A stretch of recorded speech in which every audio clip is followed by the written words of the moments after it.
인간은 누구나 신에게 은혜와 축복을 받길 원합니다. 그런데 신은 우리가 바라는 것보다 더 많은 축복을 사람들에게 주길 원합니다. 그 이유는 고단한 인생에서 신이 주시는 은혜와 축복은 천국의 영원한 삶에서 신을 향한 변하지 않는 사랑의 큰 동기가 되기 때문입니다.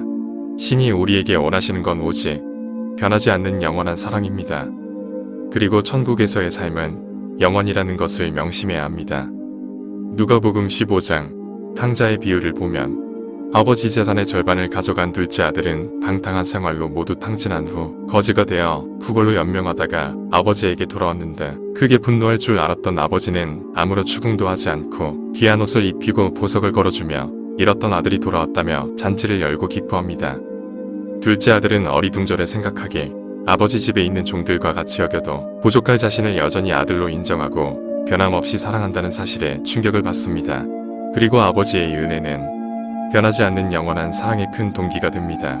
어떠한 상황에서도 변함없이 아버지를 사랑하는 이유가 됩니다. 그리고 그 변함없는 사랑이 하나님 아버지가 원하는 것입니다.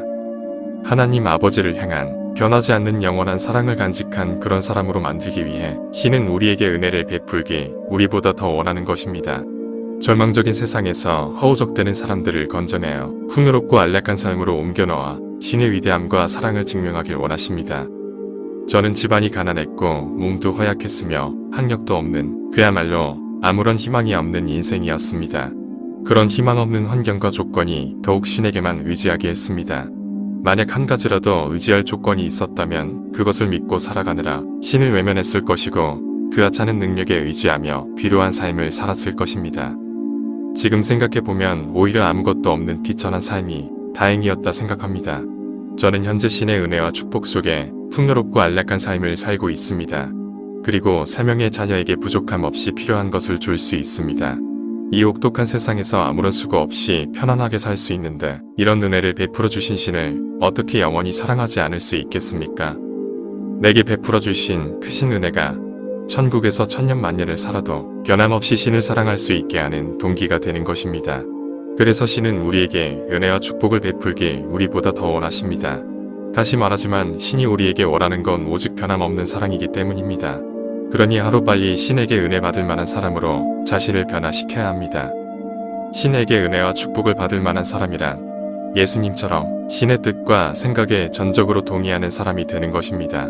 즉, 하루빨리 나 자신을 예수님처럼 변화시키는 것입니다.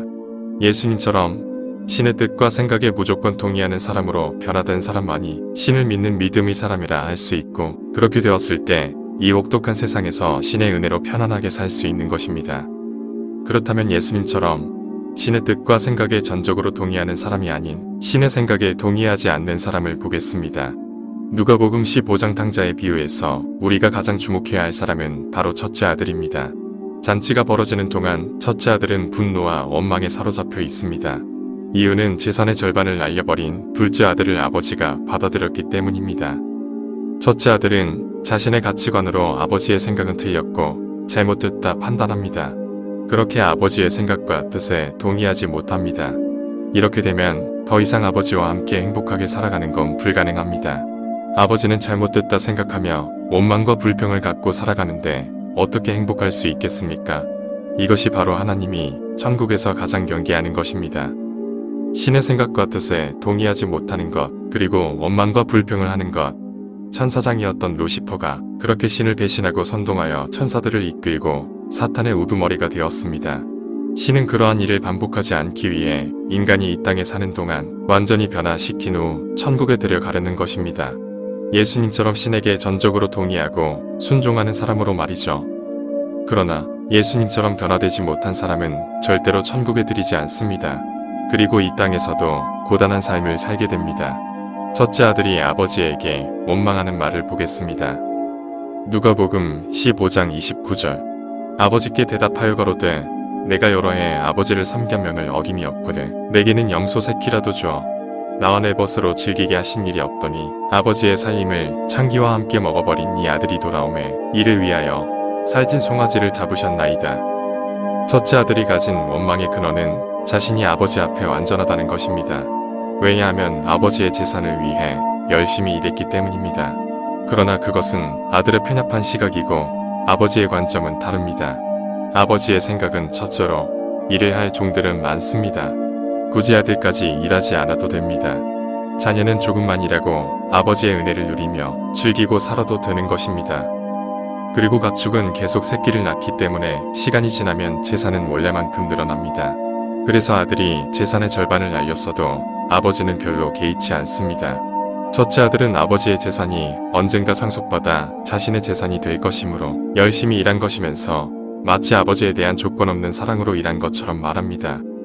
이런 첫째 아들과 같은 모습을 현대의 크리스천들에서도 볼 수 있습니다.